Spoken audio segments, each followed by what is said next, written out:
All right then, dear. One thing that's always very encouraging to both you and me is when we come across clients and entrepreneurs who understand and appreciate the importance of paid, media, paying to acquire traffic or leads or so on and so forth. Hmm. But then one of the things that's the next big question for them is, number one, do we do it in-house? Do we learn how to do it ourselves? But the real savvy ones that we see, or the ones that tend to feel that their time could be spent better doing other things, Yeah. they then want to look to get a manager or an agency or a consultant to do that. And as you've probably seen more than me, that opens a whole different lot of challenges. Oh yeah. So, I was going through one of my private groups of digital marketers, and some of them asked some very important questions as to, if you're considering getting somebody to do and manage AdWords for you, what are some of the things that you need to ask them in order to know and understand and appreciate that they actually know what they're doing?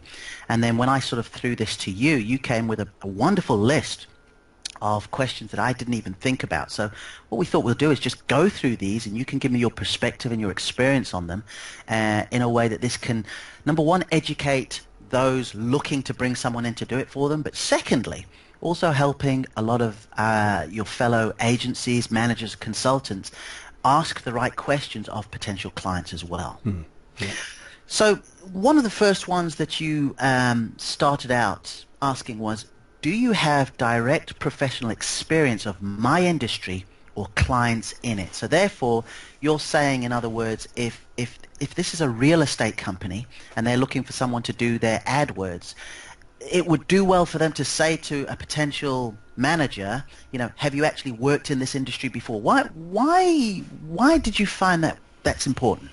Yeah, very true this, because there's a heck of a lot of different industries out there, and over the years that I've been doing this, which is 10 now, since I started in 2005, I've seen all shapes and sizes of industries out there, and some I've been drawn to out of interest. Some I've just realised that I don't know this industry very well, and I've got to learn more about it as I go along with the client if we work together. And others I'm instinctively empathetic to, because of either related industry or direct experience of that industry. For instance, I'm from an ex-IT background, so I instinctively understand what's going on in the industries of things like cloud computing, servers, hardware, technology, those things.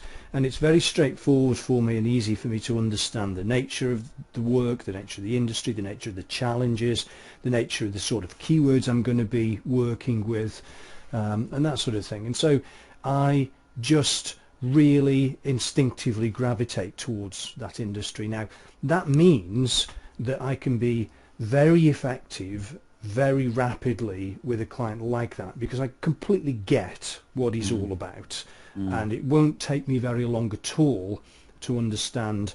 I already understand his marketplace and his products in many situations like that. All I've got to figure out, which doesn't alter with any client, is, well, how does this merchant, or how does this advertiser, how does his business actually work? I've always got to understand that, and every business is completely unique with its own numbers and all the rest of it. But I can figure that out, quite quickly. But otherwise, if I've got to learn about his products and learn about his market and learn about his clients, then that's just going to take that extra amount of time. Mm-hmm.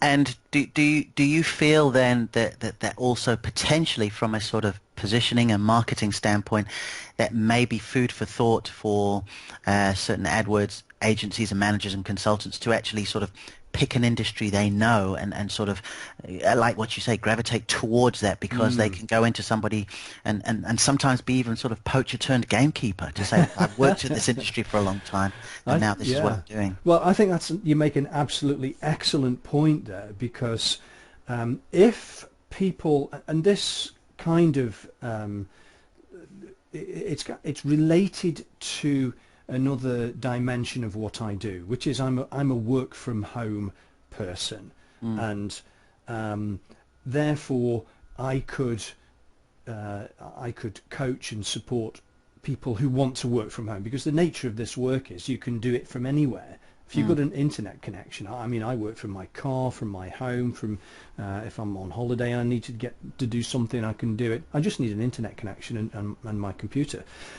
The thing is that your question about gravitating towards an industry was, if I was to start coaching people into this work who were getting into it for the first time, let's say, you know, they wanted to look at the possibilities of home working and so forth, what you just said would be the starting point of the whole thing, which is to say, well, okay, I can teach you how to run AdWords campaigns. That's not terribly difficult. There's a lot to learn, but, you know, if you've got a certain mindset, then that's not terribly difficult. But what industry, what's your application? How would you use this skill to benefit clients, right? So what is it that you understand? What is it that you can add value to? What industry are you from? What would you gravitate towards? What would you have empathy for? Because that really means that you become somebody who's adding value to that industry, because you understand it and you can make advertising and marketing campaigns work for it. So therefore, as well, sort of coming full circle on this, if I am an organization who has sort of set some money aside to get a Google AdWords manager, and you know, I go to Google and I see all these different companies that are saying that they can help, it probably, beyond the results they've actually got in the past, it would probably serve them well to dig a little deeper and find out and understand the industry knowledge of these potential managers for them. Yeah, very much so. I mean, if you don't know the right questions to ask, then you're going to come unstuck, because I liken it. I mean, when I'm looking at prospective clients to work with, I'm vetting them just as they are vetting me. And we both have things to say to each other, and we both have got things to get across that are important. So I don't just take, I mean, when you get started in this, then you're figuring it out and learning, and so your choice of clients is not as strict. These days I am very strict with clients, and I'm vetting the client just as much as he's vetting me. Because we have to be able to succeed together. Therefore, there are things that the client has to be able to do, just as there are things that I have to be able to do. And I liken the whole scenario, I don't know whether I've shared this with you before, but I liken the whole scenario to a job interview. You know, I'm not going to go and work. You wouldn't, unless you were desperate for a job and hadn't got one and would do anything, then you wouldn't just go and work for the first company that offered you a job at whatever wage they were going to pay you. You would, you know, if you were in a job and you wanted to change and do something, you know, more challenging, different, you so forth, you go and interview that. You go in an interview and you go and interview that employer, and he's got to be able to you know, offer you the things that you want to make you move from where you're going. So by taking on a new client, that's what I'm doing. It's a job interview. And we've both got to be completely happy that the both of us can work together successfully. Okay, great. So one of the other questions, when we're sort of still talking about the whole initial chit chat with a client and exploring the possibility to work together, I thought this was quite poignant. You said, "What's the longest your clients have been with you for?" Where were you coming from with that? Yeah, that's another really good point. I have, over the years, there's this thing I've observed, which the terminology exists in other industries, but it's the same thing. The terminology is churn. I've seen clients, they've started. One of the first things I look at when I'm auditing a new client or a new prospective client's AdWords account is how old it is. How long have they had? When did they open it? And when did they start getting impressions? And when did they start getting clicks? And when did they start getting conversions? And when did they start tracking the value of these conversions and all of that? And I always see certainly with long-standing accounts, that they start and then they stop and then they start and then they stop and then they start and then you see this graph of all the things that have been going on. And if you see an old account, I mean, I see young accounts and I see old accounts. Some of them go back to 2006, 2005, 2004, like I do. And so that tells me something about that client. It's the whole history of what he's been doing. And so I'm very interested to know not just the age of the campaign there, but what's been going on with the management side of it, because I've seen this churn phenomenon a lot where typically a business will open an AdWords account, do stuff, stop, it'll go to, and you can also see this in another part of the account called the change management center. You can see which other email addresses and which other client managers have been involved with this account. All right. Yeah? Okay. You can see when they come in and when they stop and what they do and what they don't do and so forth, and it really gives you an insight into what these other agencies have been doing.